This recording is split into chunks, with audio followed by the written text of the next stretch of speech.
नमस्कार, मैं रवीश कुमार। ये मेरा YouTube चैनल है। कई लोगों ने कहा कि मेरे नाम पर कई YouTube चैनल बन गए हैं और वे उस चैनल को फॉलो करने लगे हैं। जब असली सामने है तो नकली के पीछे क्यों भागना? वैसे ही ये देश नकली आदमी के पीछे भागा जा रहा है। नकली चीज़ों के इस्तेमाल की एक ख़ास बात होती है। इसकी आदत तो बहुत जल्दी लग जाती है, मगर पीछा छुड़ाने में ज़माना गुजर जाता है। इसीलिए कहता हूं, नकली चीज़ों का इस्तेमाल नहीं करना चाहिए। आदमी नकली हो या नेता फर्जी हो, उसमें हर दिन नकली बनते रहने की अद्भुत क्षमता होती है। वो नए नए रूप धारण करके आपके बीच आ जाएगा और आपको कभी यहां ले जाएगा, कभी वहां ले जाएगा, भरमाता रहता है। इसलिए आपके सामने असली खड़ा है और असली आदमी की एक खूबी और होती है, वो रूप नहीं बदल पाता, उसका एक ही रूप होता है।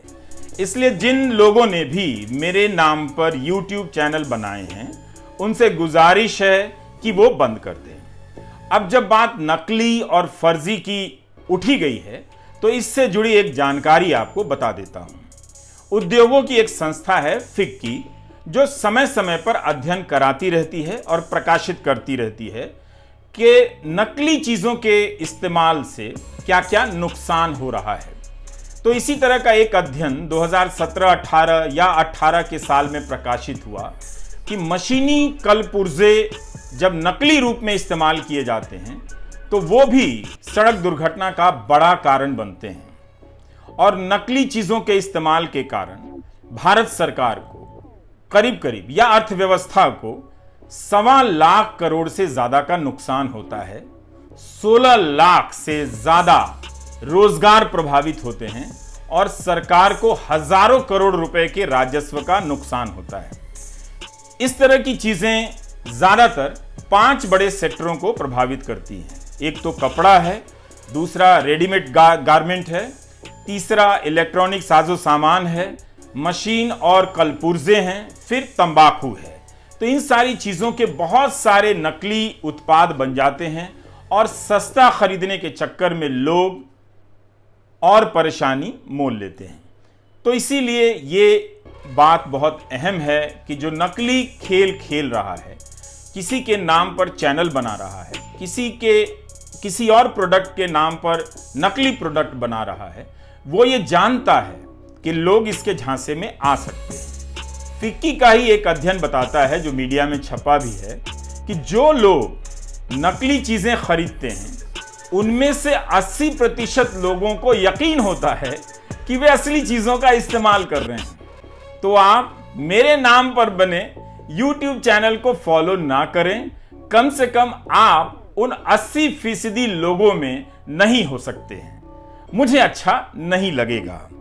इसी तरह का एक अध्ययन मुझे लगता है कि YouTube और सोशल मीडिया की साइट्स को भी करना चाहिए कि जो लोग किसी के नाम पर ट्विटर हैंडल बना लेते हैं, YouTube चैनल बना लेते हैं, फेसबुक पेज बना लेते हैं, वो उस व्यक्ति का कितना नुकसान करते हैं। बात केवल आर्थिक नुकसान की नहीं है।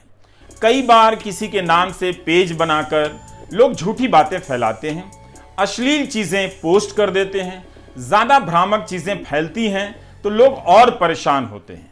और जिनके पास मेरा नंबर है, किसी तरह का संपर्क है, किसी के ज़रिए संपर्क है, वो अपनी परेशानी को मेरे नज़दीक ठेलते रहते हैं। क्या ये आपका चैनल है? हमने इसे फॉलो कर लिया है। अब सबको जवाब देते देते मैं थक गया कि ये मेरा चैनल नहीं है, मैंने कोई YouTube चैनल नहीं बनाया है। लेकिन जून के महीने में इस साल मैंने एक चैनल बनाया था। मुझे लगा था कि मैं इसमें काफ़ी कुछ कर पाऊंगा, मगर प्राइम टाइम की व्यस्तता के कारण वक्त मिलता नहीं है, तो बहुत कुछ कर नहीं पाया। कुंवर नारायण की एक कविता थी, पर अब लगता है कि मुझे उस चैनल को सक्रिय कर देना चाहिए, ताकि नकली चैनल जो बनते जा रहे हैं और लोग उसे फॉलो कर रहे हैं, उन लोगों की परेशानी दूर हो सके। तो हम इन चीज़ों के बारे में हमें ज़्यादा सतर्क रहना चाहिए। बहुत ज़रूरी नहीं है, हर बार ज़रूरी नहीं है कि कोई माँ गंगा की गवाही दे, उनकी कसम खाए तभी हम आप पर यकीन करें। ऐसे लोग ज़्यादातर मामलों में आपके यकीन का दोहन करते हैं, फायदा उठाते हैं। मां गंगा कभी साफ नहीं हुई, लेकिन उनके नाम पर कस्में उठाकर कितना सब कुछ सच्चा सच्चा लगता था। लेकिन इलाहाबाद हाई कोर्ट के हाल की टिप्पणियों को पढ़िए। जब इस मामले में सुनवाई चल रही है तो हाई कोर्ट की बेंच की टिप्पणियां क्या हैं? इलाहाबाद हाई कोर्ट की तरफ से आवाज आ रही है कि जो सवाल पूछे जा रहे हैं गंगा की सफाई को लेकर, उन प्रश्नों के तो जवाब ही नहीं आ रहे हैं। इतनी सारी एजेंसियां खड़ी कर दी गई हैं, मगर इस एक बात का जवाब नहीं मिल पा रहा है कि जब पर्यावरण इंजीनियर नहीं है तो कौन इसकी जांच कर रहा है कि गंगा निर्मल हुई है या नहीं। तो इस तरह से हजारों करोड़ रुपए की यह परियोजना है, लेकिन एक सवाल का जवाब ढंग से अदालत के सामने नहीं दिया जा सका है। आप उस रिपोर्टिंग को पढ़ भी सकते हैं। इसलिए बहुत जरूरी है कि हम असली सवालों तक पहुंचे और गेंद मिड विकेट पर डालें। दाएं बाएं वाइड स्विंग कराने से कोई फायदा नहीं। जब तक हमारे सवाल सीधे नहीं होंगे, पता नहीं चलेगा कि जवाब आ रहा है या जवाब देते नहीं बन रहा है। इसलिए बहुत जरूरी है कि हम अपनी जिंदगी में नकली चीजों को, दाएं बाएं के रास्तों से चलने की आदत बदल डालें। यह जो संस्कृति बन गई है, इस चक्र को अब आप तोड़ दीजिए।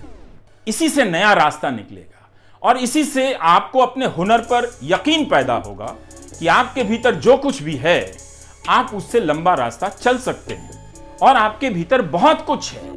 एक बार आप अपने भीतर झांक कर देखिए, हजारों असली चीजें बाहर आने का इंतजार कर रही हैं।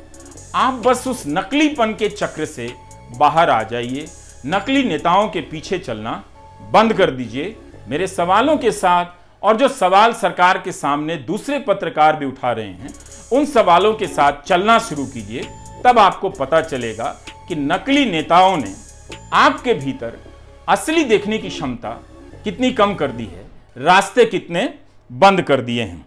तो इसलिए मुझे भी लगा कि मैं कितने लोगों को जवाब दे सकता हूं कि ये मेरा चैनल नहीं है, वो मेरा चैनल नहीं है। तो जो चैनल था उसे अब सक्रिय करने की सोच रहा हूं, ताकि आपको इन प्रश्नों से छुटकारा मिल जाए और आप असली के नाम पर जो चैनल है रवीश कुमार ऑफिशियल, उसी को आप फॉलो कर सकें। आने वाले समय में कोशिश करूंगा कि समय समय पर और तेज रफ्तार से इसमें सामग्री डाली जा सके, ताकि फिर कोई दूसरा फायदा उठाकर मेरे नाम पर नकली YouTube चैनल ना बना सके। आप अपना ध्यान रखिएगा। नमस्कार।